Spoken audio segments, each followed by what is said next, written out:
Bihar news में स्वागत है आपका दोस्तों। मैं हूं आपके साथ महसर आलम और आप देख रहे हैं केडीबी लाइव। दोस्तों आज हो चुका है 5 नवंबर 2023। तो आज बिहार की टॉप खबरें लेकर आए हैं आपके लिए। तो चलिए दोस्तों शुरू करते हैं आज बिहार की टॉप न्यूज।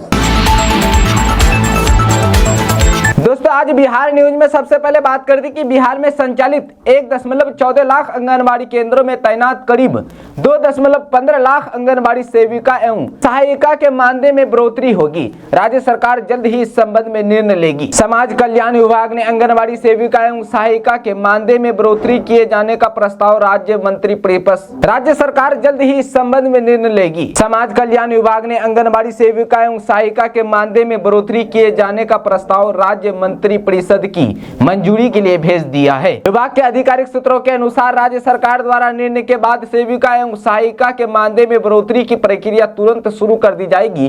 10% मानदेय वृद्धि की उम्मीद है।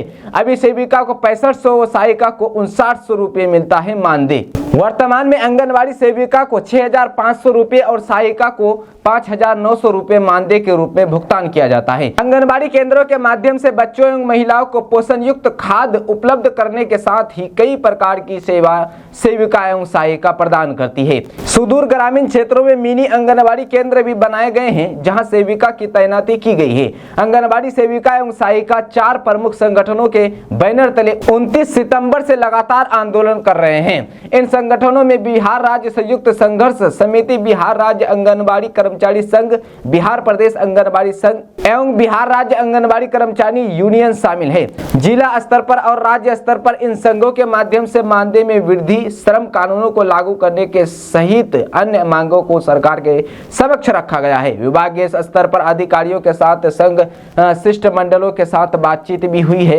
अंतिम निर्णय सरकार के स्तर पर लिया जाना है। बिहार प्रदेश आंगनबाड़ी संघ के उप महासंरक्षक अखिलेश पांडे के अनुसार राज्य की महागठबंधन सरकार ने आंगनबाड़ी सेविका एवं सहायिका की वर्तमान स्थिति को देखते हुए उनके प्रति सकारात्मक रुख अपनाने का भरोसा दिया है। जहां दोस्तों आप बात करते हैं कि बिहार के मुख्यमंत्री और गृह मंत्री नीतीश कुमार से राजनीतिक रणनीतिकार प्रशांत किशोर ने 5 सवाल पूछे। प्रशांत किशोर ने कहा है कि सीएम नीतीश कुमार के राज्य में पहले हम लोगों को अनपढ़ बना दिया गया और अब दूसरे राज्यों में शिक्षक हमारे बच्चों को आकर पढ़ाएंगे। उन्होंने कहा कि मुख्यमंत्री की दूरदर्शिता का आलम यह है कि देश दुनिया के लोग बिहार आते थे पढ़ने के लिए, हम क्यों इस स्थिति में हैं कि हमें दूसरे राज्यों से शिक्षक बुलाने पड़े। प्रशांत किशोर ने कहा है कि वो राज्य है जहां पूरी दुनिया से लोग यहां पढ़ने आते थे, वहीं मुख्यमंत्री नीतीश कुमार के राज्य में दूसरे राज्य के लड़के शिक्षक बनकर पढ़ाने आएंगे। 1.25 लाख नियुक्ति पत्र का दावा कर रही है सरकार। इसमें पहले से बतौर शिक्षक कितने नौकरी कर रहे थे। प्रशांत किशोर ने कहा कि 1.25 लाख नियुक्ति का दावा कर रही बिहार सरकार ने कई ऐसे लोगों को नियुक्ति पत्र दिया जो पहले से ही नौकरी करते थे। सर्विस कंडीशन बदले जाने को नई नौकरी देने का दावा क्यों किया जा रहा है। राज्य कर्मी बनना, नौकरी देना कैसे। जिन नियोजित शिक्षकों ने बीपीएससी द्वारा आयोजित शिक्षक भर्ती परीक्षा पास किया, अब उन्हें राज्य कर्मी का दर्जा दिया जा रहा है। बिहार सरकार सर्विस कंडीशन बदल रही है। 1.25 लाख में कितने शिक्षक बाहर से आए हैं पढ़ाने के लिए दूसरे राज्यों के शिक्षकों की वास्तविक संख्या। प्रशांत किशोर ने कहा कि बिहार सरकार को स्पष्ट करना चाहिए कि 1.25 लाख में कितने ऐसे जो पहले से नियोजित शिक्षक के रूप में काम कर रहे थे, कितने नए लोगों को और कितने बिहार के बाहर के राज्यों के लोगों को नौकरी मिली है। हमारे करोड़ों बच्चे बाहर जाकर बोरा धो रहे हैं और हम दूसरे राज्यों के लोगों को यहाँ नौकरी क्यों दे रहे हैं। जी हाँ दोस्तों आप बात करते हैं कि 2000 रुपए के नोट चलन से बाहर हो चुके हैं। जिनके पास ये नोट है वो इस चिंता में है कि उनका पैसा बेकार चला गया, लेकिन ऐसा नहीं है। अगर आपके पास 2000 रुपए के नोट है तो उसे आप भारतीय डाक विभाग के अकाउंट के जरिए अपने खाते में जमा करा सकते हैं।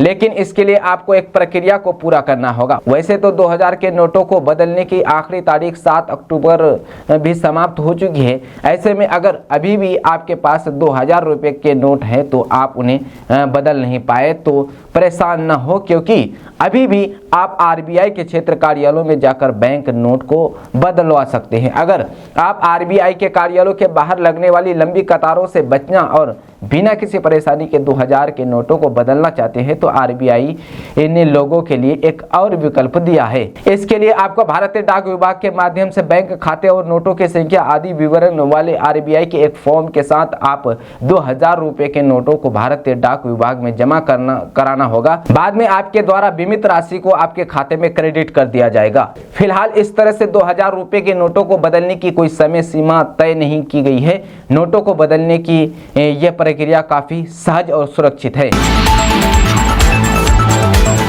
जहां दोस्तों आप बात करते हैं कि बिहार में लगभग 300 फर्जी कंपनियां लोगों से जमा धन ले रही है। वह किसी नियामक संस्थान से निबंधित नहीं और राज्य में उनका वित्त कारोबार अवैध है। राज्य सरकार द्वारा उन कंपनियों और उनके अधिकारियों को चिन्हित कर रही है। उनकी संपत्ति जब्त करने को लेकर गिरफ्तारी तक हो सकती है। बहरहाल जमाकर्ताओं को ऐसी कंपनियों में निवेश करने से बचने की सलाह दी जा रही है। आम लोगों की गाड़ी कमाई लेकर चंपत होने वाली फर्जी non banking company, NBFC, chit fund और निधि कंपनियों पर नियंत्रण के लिए अनियमितता जमा योजना प्रतिबंध कानून बट्स बनाया गया है। बट्स के तहत विशेषकर उन कंपनियों पर कार्रवाई होगी जो किसी भी नियामक संस्थान से निबंधित नहीं होती है और जमा धन लेकर चंपत हो जाती है। ऐसे कंपनियों के विरुद्ध कार्रवाई का अधिकार पुलिस को भी दिया गया है। पुलिस उनकी संपत्ति जब्त करने से लेकर उनके अधिकारियों को गिरफ्तार तक कर सकती है। स्थानीय पुलिस को कार्रवाई के बाद पुलिस अधीक्षक को सूचित करना होगा।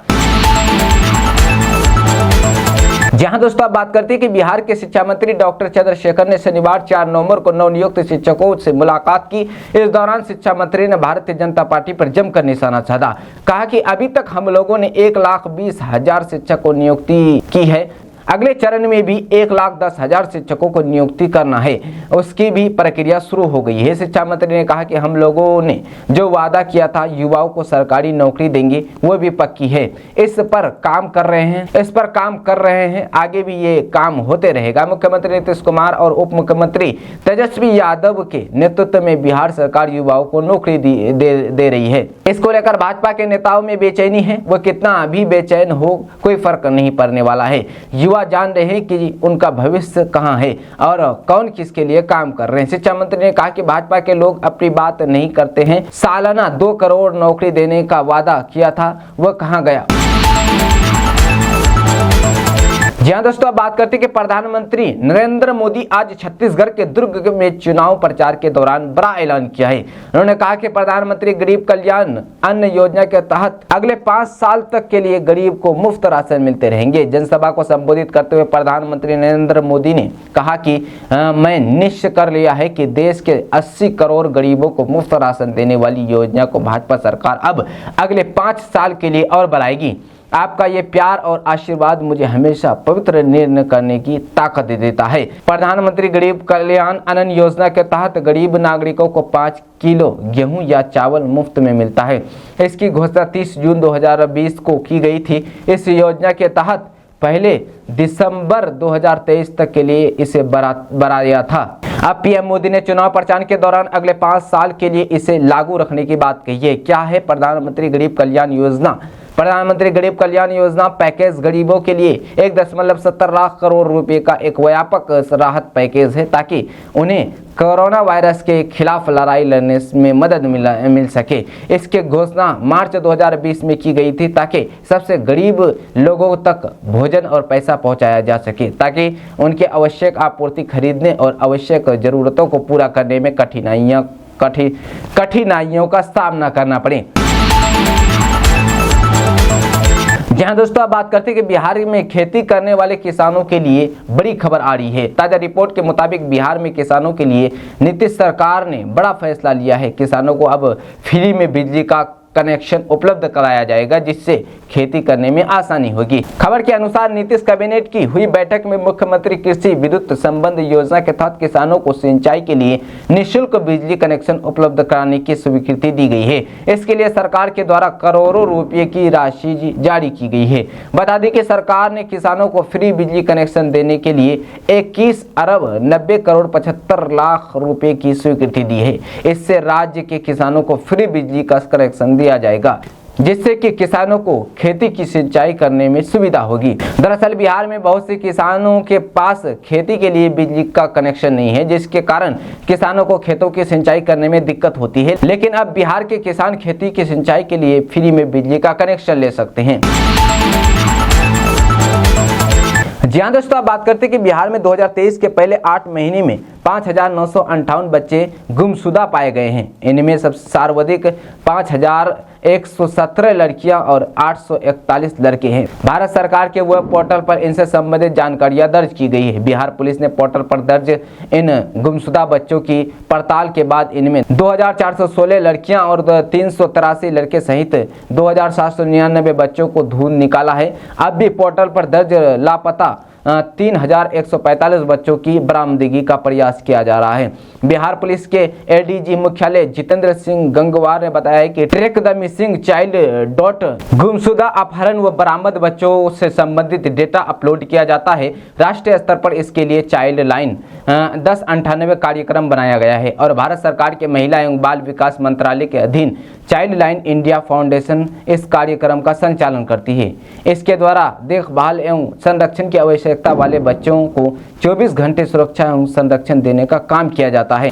एडीजी ने बताया कि प्रत्येक जिले में इस सेवा के सुचारू संचालन हेतु डीएम की अध्यक्षता में चाइल्ड लाइन एडवाइजरी बोर्ड गठित है। पुलिस अधीक्षक इसके सदस्य हैं। प्रत्येक थाना अध्यक्ष को संबंधित थाना का पदेन किशोर कल्याण पदाधिकारी नामित किया गया है। मुख्यालय के स्तर पर सीआईडी कमजोर वर्ग के द्वारा पोर्टल की नियमित मॉनिटरिंग की जाती है। गुमशुदा बच्चों को राष्ट्रीय स्तर पर मिलना सुनिश्चित कर उनको परिवार के सुपुर्द किया जाता है। एडीजी ने कहा कि बच्चे किस कारण से गुमशुदा हो रहे हैं और किन राज्यों में उनकी बरामदगी हो रही है, उससे संबंधित आंकड़ों का मुख्यालय के स्तर पर विशेष कर किया जा रहा है, विश्लेषण किया जा रहा है। साथ ही हर महीने की 15 से 16 तारीख को थाना स्तर पर अपहरण व गुमशुदा बच्चों के घर जाकर उनके से संबंधित अभिभावकों के संपर्क कर भौतिक सत्यापन हेतु विशेष अभियान चलाने का आदेश दिया गया है। जहां दोस्तों बात करते हैं कि कांग्रेस के अध्यक्ष मल्लिकार्जुन खड़गे ने बिहार के मुख्यमंत्री नीतीश कुमार को फोन लगाया है। नीतीश को खड़गे ने यह फोन इसलिए लगाया क्योंकि बिहार सीएम ने एक दिन पहले ही ऐसा बयान दिया था जिसके बाद इंडिया गठबंधन की एकता पर ही सवाल उठने लगे थे। सूत्रों के माने तो कांग्रेस अध्यक्ष ने फोन पर नीतीश को यह बताया कि 5 राज्यों में चुनाव की व्यवस्था के चलते इंडिया गठबंधन की मीटिंग नहीं हो पा रही है। साथ ही खड़गे ने यह भी भरोसा दिलाया है कि वो जल्द ही प्रयास करेंगे कि जल्द ही इंडिया अलायंस की बैठक होगी। दरअसल बिहार के मुख्यमंत्री नीतीश कुमार ने विपक्षी गठबंधन इंडिया गठबंधन की सक्रियता थमने के लिए इसके प्रमुख घटक दल कांग्रेस को जिम्मेदार ठहराते हुए गुरुवार को कहा था कि देश के सबसे पुराने दल को फिलहाल 5 राज्यों के विधानसभा चुनाव में दिलचस्पी है और उसे विपक्षी मोर्चे को आगे बढ़ाने की चिंता नहीं है। नीतीश ने यह भी कहा था कि विधानसभा चुनाव खत्म होने के बाद कांग्रेस खुद सभी विपक्षी दलों को बुलाएगी। बिहार सीएम ने याद दिलाया था कि केंद्र सरकार का विरोध करने वाले दल नया गठबंधन बनाने के लिए एक साथ आए थे। उन्होंने कहा था कि हाल के दिनों में उस मोर्चे पर बहुमत प्रगति नहीं हुई है और लगता है कि कांग्रेस को 5 राज्यों में हो रहे विधानसभा चुनाव में अधिक रुचि है। नीतीश कुमार ने कहा कि अभी तो काम ज्यादा नहीं हो पा रहा है। 5 राज्यों में विधानसभा चुनाव है। कांग्रेस पार्टी को तो उसी में ज्यादा दिलचस्पी है। कांग्रेस पार्टी को आगे रखकर इसे इंडिया अलायंस गठबंधन को बनाने के लिए हम सब एकजुट होकर काम कर रहे थे, लेकिन उनको इन सब की चिंता नहीं है। अभी 5 राज्यों के चुनाव में लगे हुए हैं। चुनाव जाएगा तो अपने आप सबको बुलाएंगे। अभी तो चर्चा नहीं हो पा रही है। जहां दोस्तों आप बात करते हैं कि बिहार में आने वाले दिनों में तेजी से ठंड बढ़ी। बंगाल की खाड़ी क्षेत्र की और बने विशेषकर प्रभाव की वजह से राज्य भर में आंशिक बादलों की आवाजाही बनी हुई है। साथ ही अधिकतर जिलों में कुरवा का प्रभाव बना हुआ है। मौसमविदों के अनुसार पछुआ का प्रभाव बनने और बादलों के छंटते ही अधिकतम और न्यूनतम तापमान में तेजी से कमी आएगी। शुक्रवार को पटना सहित कई जिलों में इसका असर दिखा और धूप थोड़ी मध्यम रही। मौसम विज्ञान केंद्र पटना के अनुसार शनिवार को भी राज्य के अधिकतर जिलों में आंशिक बादल छाए रहेंगे। शुक्रवार को पटना सहित 18 शहरों में न्यूनतम तापमान में बढ़ोतरी दर्ज की गई है। पटना के न्यूनतम तापमान में 0.5 डिग्री की बढ़ोतरी दर्ज की गई है। मौसम विज्ञान केंद्र पटना से मिली जानकारी के अनुसार शनिवार को भी राज्य के अधिकतर जिलों में आंशिक बादल छाए रहेंगे। इस वजह से तापमान कम रहेगा। जी हाँ दोस्तों, अब बात करते हैं कि चुनावी रणनीतिकार से नेता बने प्रशांत किशोर के जन सुराज पद यात्रा का कारवां इन दिनों मधुबनी में है। प्रशांत किशोर जिले के विभिन्न पंचायतों में घूम घूम कर केंद्र और राज्य सरकार की नाकामी के बारे में लोगों से बात कर रहे हैं। मधुबनी में प्रशांत किशोर ने एक बार फिर सीएम नीतीश कुमार को निशाने पर लिया है और कहा है कि नीतीश कुमार का राजनीतिक अंत करीब आ गया है। प्रशांत किशोर ने मुख्यमंत्री नीतीश कुमार को लेकर बड़ा दावा किया है। उन्होंने कहा है कि नीतीश कुमार के राजनीतिक अंत का समय काफी करीब आ गया है। प्रशांत किशोर ने कहा कि नीतीश कुमार के भाषणों को ध्यान से सुनिए, वो मंच पर खड़े होकर अपने अफसरों की खिल्ली उड़ाते हैं। पिछले दिनों नीतीश कुमार राष्ट्रपति के सामने खड़े होकर भाषण दे रहे थे, उसमें बीजेपी वालों को अपना दोस्त बताया। राष्ट्रपति के सामने नीतीश कुमार का भाषण हैरान करने वाला था। मुख्यमंत्री पर उनकी उम्र का असर हो रहा है और उनका अहंकार भी साफ दिखने लगा है। प्रशांत किशोर ने कहा कि मुख्यमंत्री किसी भी बात को सीरियस नहीं ले रहे हैं। उनका तकिया कलाम है कि अरे इसको कुछ आता है। प्रशांत किशोर ने कहा कि अगर उन्हें सब कुछ आता है तो सब कुछ सुधार दें। जब सब कुछ जानते ही हैं तो बिहार सबसे गरीब और पिछड़ा राज्य क्यों है? नीतीश कुमार पढ़े लिखे बहुत होशियार व्यक्ति हैं, लेकिन सिर्फ वे ही बिहार के मात्र पढ़े लिखे व्यक्ति नहीं है। प्रशांत किशोर ने कहा कि शास्त्रों में ऐसा कहा गया है कि जो राज्य लोगों से विचार विमर्श और सलाह लेना बंद कर देता है, उसका पतन जल्द हो जाता है। जी हाँ दोस्तों, अब बात करते हैं कि बिहार के डिप्टी सीएम और हेल्थ मिनिस्टर तेजस्वी यादव जी का ये तस्वीर देखिए। तस्वीर को देखकर आपको समझ में आ जाएंगे कि हेल्थ सिस्टम में सुधार के आपके प्रयासों को डॉक्टर्स धाराशाही कर रहे हैं। औरंगाबाद के सबसे बड़े सरकारी हॉस्पिटल सदर अस्पताल बेहतर सेवा देने के मामले में ISO सर्टिफिकेशन प्राप्त अस्पताल में बधियाकरण ऑपरेशन में लापरवाही का मामला सामने आया है। अस्पताल के ऑपरेशन थिएटर में 2 महिलाएं ऑपरेशन टेबल पर लेटी हुई है। प्री ऑपरेशन ट्रीटमेंट के दौर से गुजर चुकी है। दिन में इनका वो सब जांच किया जा चुका है और वो सब दवाएं दी जा चुकी है जो मरीज का किसी तरह का ऑपरेशन करने के लिए जरूरी होती है। 3 महिलाओं का बधियाकरण ऑपरेशन होना है। देर शाम इन तीनों महिलाओं में से 2 को ऑपरेशन थिएटर में लाकर ऑपरेशन टेबल पर लाया जाता है। एक महिला को वेटिंग में ऑपरेशन थिएटर के बाहर रखा जाता है। ऑपरेशन थिएटर के अंदर तीनों महिलाओं को लिटाया जाता है। ऑपरेशन टेबल पर छुरी, कैंची और अन्य सामान रख दिए जाते हैं। अब इन्हें ऑपरेशन करने के बाद सिर्फ ऑपरेशन करने भर की देरी है। इस बीच लेडी डॉक्टर की ऑपरेशन थिएटर में एंट्री होती है। वह दोनों पेशेंट को देखती है। देखने के बाद अचानक से वो यह कहकर चली जाती है कि वे ऑपरेशन नहीं करेगी। फिर परिजन हो हल्ला करने लगते हैं कि दिन भर अस्पताल में रखकर ऑपरेशन टेबल पर लिटाने के बाद ऑपरेशन नहीं करना गलत है। यह सब सुनने के बावजूद डॉक्टर नहीं रुकती है और वह अस्पताल से चली जाती है। सूचना पर मीडिया कर्मी सदर अस्पताल पहुंचते हैं। वह अस्पताल के उपाध्यक्ष डॉक्टर सुनील कुमार और DPM अनवर आलम से बात करते हैं। उन्हें पूरा मामला बताया जाता है। पेशेंट के परिजनों के बताए अनुसार उन्हें बताया जाता है कि डॉक्टर ऋचा चौधरी तीनों मरीजों का बधियाकरण ऑपरेशन करने आई थी और बिना ऑपरेशन किए ही चली गई। यह जानकारी देने के बाद दोनों ये कहकर डॉक्टर का बचाव करते हुए बोले कि डॉक्टर ऋचा की तीनों महिलाओं के ऑपरेशन के लिए ड्यूटी नहीं लगी थी। औरंगाबाद सदर अस्पताल और इसके चिकित्सक लगातार अपनी गतिविधियां एवं कार्यों को लेकर चर्चे में रहते हैं। इसे लेकर सदर अस्पताल हंगामे का गवाह बनता रहता है। ऐसा मामला देर शाम का रहा जहां सदर अस्पताल में पदस्थापित महिला चिकित्सक doctor Richa Chaudhary operation theatre के बेड पर महिला मरीजों को छोड़कर भाग गई। इसको लेकर परिजन परेशान हो उठे। इसकी सूचना मीडिया को मिली। वह मरीज के परिजन महावीर ठाकुर ने वरिष्ठ चिकित्सकों को इसकी जानकारी दी। मौके पर पहुंचे मीडिया कर्मियों ने ऑपरेशन बेड पर बधियाकरण के लिए आई तीनों महिलाओं को छोड़कर महिला चिकित्सक के भाग जाने की जानकारी अस्पताल उपाध्यक्ष डॉक्टर सुनील कुमार एवं DPM अनवर आलम को दी। जी हाँ दोस्तों, अब बात करते हैं कि बीजेपी सांसद और केंद्रीय मंत्री गिरिराज सिंह ने शुक्रवार 3 नवंबर को नीतीश तेजस्वी की सरकार पर जमकर हमला किया। पटना पहुंचे गिरिराज सिंह ने बड़ी मांग करते हुए कहा कि सरकार श्वेत पत्र जारी कर शिक्षक बहाली का हिसाब दे।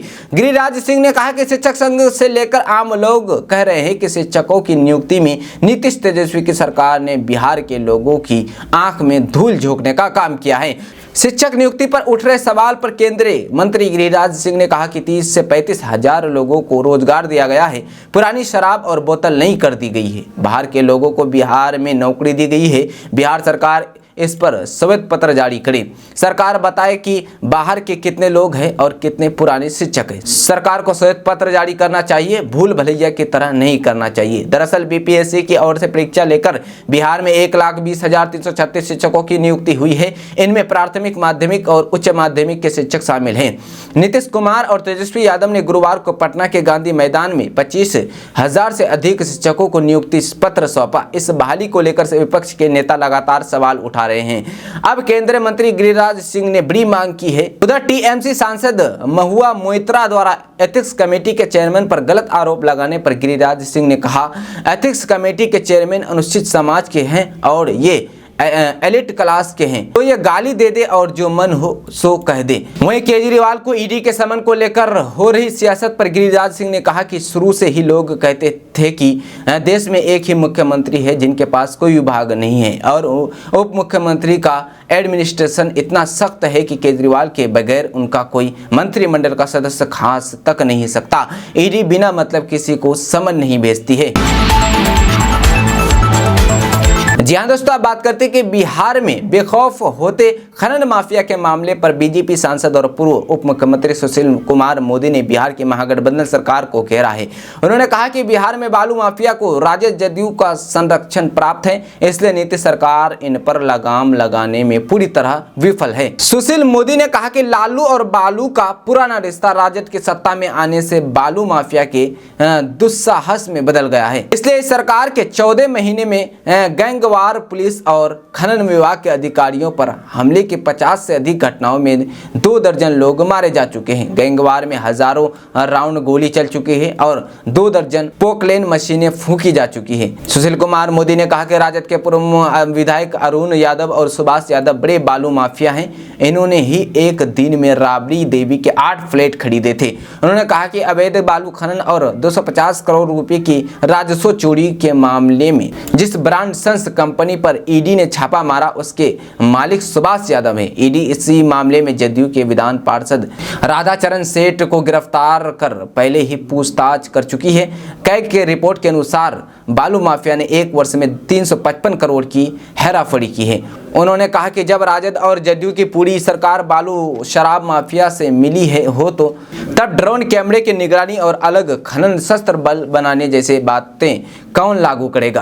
पिछले साल बिहटा के दियारा में बालू माफिया ने पुलिस टीम पर हमला किया जिसमें 5 लोग मारे गए। बालू माफिया के गुंडों ने खनन विभाग के कार्यालय में घुसकर भी मारपीट की थी जिसमें 5 लोग मारे गए। बालू माफिया के गुंडों ने खनन विभाग के कार्यालय में घुसकर भी मारपीट की थी। बिहटा के अमनाबाद में माफिया गैंग वार की ताजा घटना में 100 चक्र गोली चली और 5 पोकलेन मशीनें फूंक दी गई।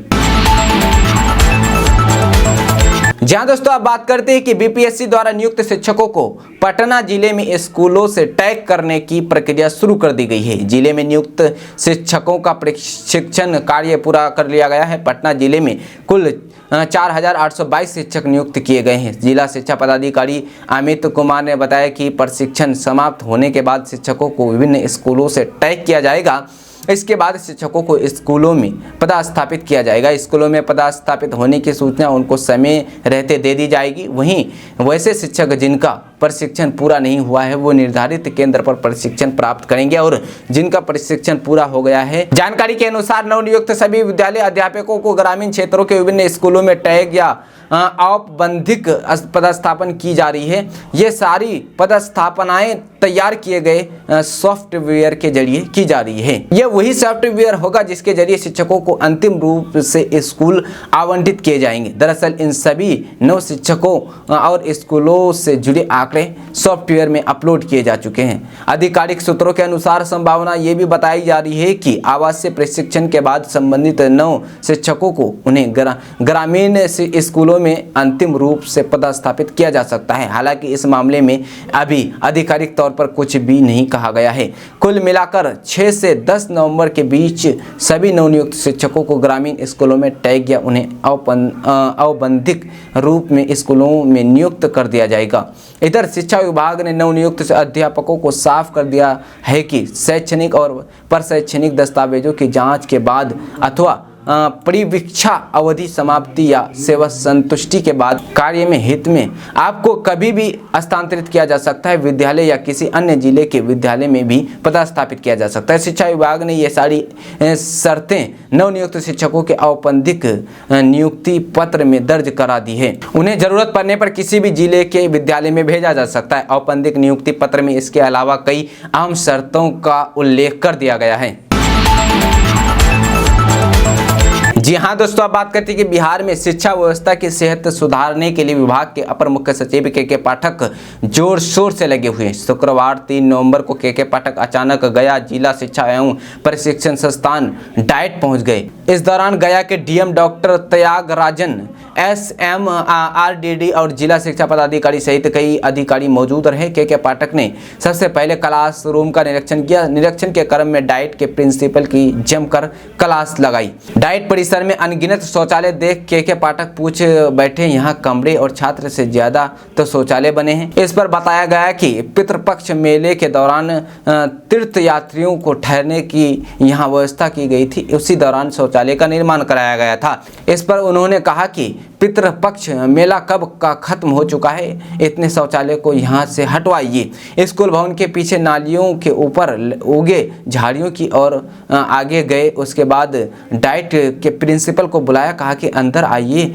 इसे साफ करवाइए, इससे कितने मच्छर आते हैं। के पाठक ने कहा कि जब हम रिटायर्ड हो जाएंगे न तब आप डायरेक्टर बनना। डाइट में छात्रों के लिए बने कंप्यूटर लैब कक्ष पहुंचे। खाली पड़े लैब को देख प्रिंसिपल डॉक्टर अजय कुमार शुक्ला को फटकार लगाई। जी हाँ दोस्तों, आप बात करते हैं कि शिक्षक बहाली से जुड़ी बड़ी खुशखबरी आई। फेल हुए परीक्षार्थियों के सामने सिलेक्शन का अवसर आ गया है। हाल ही में बिहार शिक्षक भर्ती परीक्षा 2023 का परिणाम जारी किया गया था। यह परिणाम सभी विषयों व क्लासेज के लिए जारी किए गए थे। इन्हें एक साथ नहीं बल्कि कुछ दिनों के अंतर पर जारी किया गया है। आपको बता दें कि होगा ये कि बिहार राज्य में की जाने वाली सबसे बड़ी भर्ती परीक्षा है, जिसके माध्यम से 1,70,461 पदों को भरा जाना है। बिहार शिक्षक भर्ती परीक्षा 2023 के लिए राज्य से बाहर के उम्मीदवारों ने भी हिस्सा लिया था। उसके बावजूद BPSC teacher result 2023 final result आने पर पता चला कि अभी हजारों सीट्स खाली है। पहले लग रहा था कि खाली सीट्स भरने के लिए दोबारा से नोटिफिकेशन निकाला जाएगा और फेज 2 परीक्षा का आयोजन किया जाएगा, लेकिन आज 3 नवंबर को आई खबर के अनुसार जो परीक्षार्थी कम नंबर से परीक्षा में सफल हो गए थे उन्हें एक और अवसर मिलेगा और इस दौरान हजारों खाली सीट्स को भरा जाएगा। इसके लिए सप्लीमेंट रिजल्ट जारी किया गया है। बीपीएससी ने स्कूल शिक्षक भर्ती परीक्षा 24 अगस्त से 26 अगस्त तक 2 पालियों में आयोजित की थी। पहली पाली सुबह 10 बजे से दोपहर 12 बजे और दूसरी पाली दोपहर 3:30 बजे से शाम 5:30 बजे तक आयोजित की गई थी। बीपीएससी टीचर रिक्वायरमेंट 2023 एग्जाम का आयोजन राज्य भर में विभिन्न परीक्षा केंद्रों पर किया गया था। सभी भाषाओं के लिए फाइनल आंसर की 15 अक्टूबर 2023 को जारी की गई थी। जहां दोस्तों आप बात करते हैं कि राजद के प्रदेश महासचिव जयशंकर यादव ने कहा कि भाजपा को खुश करने में मुख्यमंत्री नीतीश कुमार लग गए हैं। उनके मन में फिर कुछ न कुछ चल रहा है। शुक्रवार को मुजफ्फरपुर में एक बयान जारी कर उन्होंने मुख्यमंत्री पर निशाना साधा। उन्होंने कहा कि नवनियुक्त शिक्षकों को नियुक्ति पत्र वितरण को लेकर जारी सरकारी पोस्टर में उप मुख्यमंत्री तेजस्वी प्रसाद यादव का फोटो नहीं लगवाया गया। बिहार में INDIA गठबंधन की सबसे बड़ी पार्टी के विधायक दल के नेता का फोटो नहीं लगाना भाजपा को खुश करने की बात ही लग रही है। इसके अलावा मिलकर हाई स्कूल पटना के मैदान में भाकपा के रैली में खुले मंच से नीतीश कुमार द्वारा ये कहना कि कांग्रेस पार्टी को इंडिया गठबंधन से मतलब नहीं है, ये भी भाजपा को खुश करने वाली ही बयान है। मुख्यमंत्री नीतीश कुमार की गतिविधि से राजद कार्यकर्ताओं को आभास हो रहा है कि फिर वह पलटी मारेंगे। उन्होंने सवाल उठाया है कि ऐसे में 2024 में नरेंद्र मोदी को हटाने का मिशन कैसे सफल होगा। जी हाँ दोस्तों, आप बात करते हैं कि बिहार में गुरुवार को युवाओं को रोजगार उपलब्ध कराने की दिशा में पूरे देश में इतिहास रच दिया। देश में यह पहली बार हुआ जब एक विज्ञापन से निकली नियुक्ति की सूचना से 1,20,336 नियुक्त शिक्षकों को एक दिन नियुक्ति पत्र दिया गया। यह भी दर्ज हो गया कि राजधानी पटना स्थित गांधी मैदान में नवनियुक्त 25,000 शिक्षकों को आमंत्रित कर उन्हें मुख्यमंत्री नीतीश कुमार व उप मुख्यमंत्री तेजस्वी यादव ने अपने हाथों से नियुक्ति पत्र दिया। बिहार में नौकरियों की बहार हैशटैग के साथ मुख्यमंत्री ने इस मौके पर यह भी भरोसा दे दिया है कि आने वाले 1.5 साल के भीतर वो 10 लाख लोगों को नौकरी दिए जाने के वादे को पूरा कर देंगे। कई लोगों से मुख्यमंत्री ने कुछ वचन भी लिए। गांधी मैदान में आयोजित शिक्षक के नियुक्ति पत्र वितरण समारोह में मुख्यमंत्री ने बिहार में बदले माहौल पर भी चर्चा की। उन्होंने कहा कि बिहार में माहौल बदलने का ही ये असर है कि दूसरे राज्यों के लोग यहाँ नौकरी करने आ रहे हैं। राज्य की छवि बेहतर हुई है। सफल अभ्यर्थियों की सूची में केरल, कर्नाटक, गुजरात, महाराष्ट्र, असम, पंजाब, मध्य प्रदेश, उत्तराखंड, महाराष्ट्र, राजस्थान, यूपी, पश्चिम बंगाल, झारखंड और दिल्ली के युवा भी शामिल है। सफल शिक्षकों की सूची में ऐसे नाम भी है जो ओमान, कतर की नौकरी छोड़कर यहाँ सफल शिक्षकों की सूची में ऐसे नाम भी शामिल है जो ओमान, कतर की नौकरी छोड़कर यहाँ आए और सफल हुए हैं। इसी तरह कई नाम ऐसे भी हैं जो सेना व अर्ध सैनिक बल में काम कर रहे थे। जी हाँ दोस्तों, आप बात करते हैं कि नेपाल में आए भूकंप के झटके का असर बिहार के कई जिलों में भी देखने को मिला। शुक्रवार 3 नवंबर की रात 11 बजे 32 मिनट पर इस झटके को लोगों ने महसूस किया। कई लोग मकान से बाहर निकलकर भागने लगे। वहीं सोशल मीडिया पर एक वीडियो सामने आया है जिसमें कुछ लड़के ऐसे घबराए दिख रहे हैं कि गेट फाड़ कर भी भागने लगे। इससे उनके अंदर की घबराहट साफ झलक रही है। हालांकि इसकी पुष्टि केडीवी लाइव नहीं करता है। वीडियो में दिख रहा है कि एक मकान का गेट बंद है। भूकंप आने के बाद कुछ लड़के गेट को फाड़ कर भाग रहे हैं। गेट फाड़ कर भाग आ रहे लड़कों में से किसी ने यह वीडियो बना लिया जो अब सोशल मीडिया पर काफी तेजी से वायरल हो रहा है। नेपाल में भूकंप का असर बिहार में भी देखने को मिला। भूकंप के बाद लोगों में डर का माहौल हो गया। भूकंप के समय का एक वीडियो तेजी से वायरल हो रहा है जिसमें भूकंप के वक्त लोग गेट फाड़ फाड़ कर भाग रहे हैं। वही लोग चिल्ला रहे हैं, भागो जल्दी भागो। वीडियो में पीछे से लड़कों की आवाज आ रही है, भागो जल्दी भागो। वहीं वीडियो में एक युवक ये भी कह रहा है कि भूकंप से सब्जी का कटोरा भी हिल गया। वीडियो में एक दूसरे व्यक्ति की आवाज आती है कि अभी भी हिल रहा है। इस पर एक और युवक ने कहा कि जल्दी गेट खुलवाओ और भागो। गेट खुलने के बाद काफी संख्या में लोग भागते नजर आ रहे हैं। दरअसल शुक्रवार की रात सिवान में लोगों ने भूकंप के झटके महसूस किए हैं। कई लोग घरों से बाहर निकल गए थे। सिवान शहर के दक्षिण टोला मोहल्ले के लोग घरों से बाहर निकलकर जमा हो गए। कुछ लोग इधर उधर भागते नजर आए जिसका किसी व्यक्ति ने वीडियो बना लिया। जी हाँ दोस्तों, आप बात करते हैं कि बिहार के मुख्यमंत्री नीतीश कुमार ने बताया कि उनकी सरकार ने गुरुवार को 1.20 लाख स्कूल शिक्षकों को नियुक्ति पत्र वितरित किया। वहीं आने वाले 2 महीने के भीतर उनकी सरकार 1 लाख और शिक्षकों को भर्ती कराएंगी। बिहार के सीएम ने जानकारी देते हुए बताया कि राज्य में महागठबंधन सरकार 2024 के अंत तक राज्य के युवाओं को 10 लाख नौकरियां और 10 लाख से अधिक रोजगार के अवसर प्रदान करने का लक्ष्य हासिल करेगी, जैसे कि उन्होंने पिछले साल वादा किया था। न्यूज एजेंसी के मुताबिक उन्होंने कहा कि हमने राज्य के सभी जिला मुख्यालयों पर 1,20,336 नवनियुक्त शिक्षकों को नियुक्ति पत्र प्रदान किए हैं। शिक्षा विभाग के सरकारी स्कूलों के लिए 1 लाख या अधिक शिक्षकों की भर्ती का प्रक्रिया शुरू करेगा। ये प्रक्रिया 2 महीने के भीतर पूरी की जाएगी। अधिकारी राज्य में सरकारी स्कूलों के लिए 51,000 पुलिस कर्मियों और 50,000 प्रधान अध्यापकों की भर्ती करेंगे। बता दें कि 2022 में महागठबंधन सरकार के मुख्यमंत्री बनने के कुछ दिनों बाद नीतीश कुमार ने अपने स्वतंत्रता दिवस के भाषण में कहा था कि वह दिसंबर 2024 तक सरकार के भीतर 10 लाख नौकरियां और इसके बाहर 10 लाख रोजगार के अवसर प्रदान करेंगे। उन्होंने दावा किया है कि सरकार के बाहर 10 लाख रोजगार अवसरों के वादे में 50% पहले ही पूरे किए जा चुके हैं। मुख्यमंत्री ने कहा कि देश में ऐसी पहली बार हुआ है कि किसी राज्य सरकार द्वारा एक ही दिन में 1 लाख से अधिक नियुक्ति पत्र नई भर्तियों को वितरित किए गए और ये जारी रहेगा। कुल 1,22,336 भर्ती शिक्षकों में 88% बिहार के हैं, जबकि शेष 12% अन्य राज्यों जैसे केरल, कर्नाटक, गुजरात, महाराष्ट्र, हरियाणा, पश्चिम बंगाल और उत्तराखंड के निवासी हैं। जी हाँ दोस्तों, आप बात करते हैं कि बिहार शिक्षा विभाग के अपर मुख्य सचिव के पाठक का स्कूलों के निरीक्षण का दौरा जारी है। शुक्रवार को गया जिले के आमस प्रखंड के सुग्गी मिडिल स्कूल, कस्तूरबा गांधी बालिका आवासीय विद्यालय, शिव बालक बालिका प्रोजेक्ट स्कूल और आमस हाई स्कूल का औचक निरीक्षण किया। इस दौरान स्कूल में छात्राओं की कमी हाजिरी पर के पाठक ने टीचर से पूछा कि क्या साल में एक बार बच्चे आते हैं। इस दौरान प्रखंड की बदतर शिक्षा व्यवस्था की पोल खुल गई। बच्चों की कम उपस्थिति, गुणवत्तापूर्ण शिक्षा का अभाव और शौचालयों के बदतर हाल देख उन्होंने हेडमास्टर व शिक्षकों को खूब खड़ी खोटी सुनाई।